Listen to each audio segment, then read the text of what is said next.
કાલોલ તાલુકામાં પ્રકૃતિ પ્રેમી નિવૃત્ત શિક્ષકનું અવસાન થતા તેઓના બે પુત્રોએ મૃતક પિતાના બેસણામાં આવેલ સૌને એક વૃક્ષ ભેટ આપી પ્રકૃતિ પ્રત્યેના તેમના પિતાના પ્રેમને જીવંત રાખવાની નવી પહેલ કરી।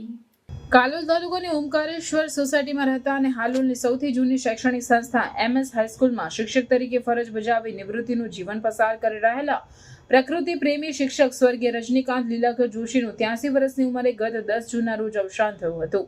આજે કાલોલના સિદ્ધનાથ મહાદેવ મંદિર ખાતે તેઓના પરિવારજનો દ્વારા રાખવામાં આવેલા તેઓના બેસણા પ્રસંગે તેમના બંને પુત્રોએ સ્વર્ગસ્થ પિતાની પ્રકૃતિ પ્રત્યેના પ્રેમની લાગણી જીવંત રહે અને આપણી આસપાસની જગ્યાઓમાં વધુને વધુ વૃક્ષો ઉછેરી ગરમીના વધતા પ્રકોપ સામે રક્ષણ મળી રહે તેવા ઉમદા હેતુથી બેસણામાં આવેલા તેઓના પરિવારજનો તેમજ અન્ય લોકો જેઓ પ્રકૃતિ સાથે તાલમેલ સાંધવા તત્પર હોય તેવા 200 જેટલા લોકોને વૃક્ષો ભેટમાં આપી એક નવો ચીલો ચિતર્યો છે। અમારા પિતાશ્રી રજનીકાંત લીલાકર જોશીના સ્વર્ગવાસ નિમિત્તે આજે બેસણું હતું। એ અમારા પ્રકૃતિ પ્રેમી હતા।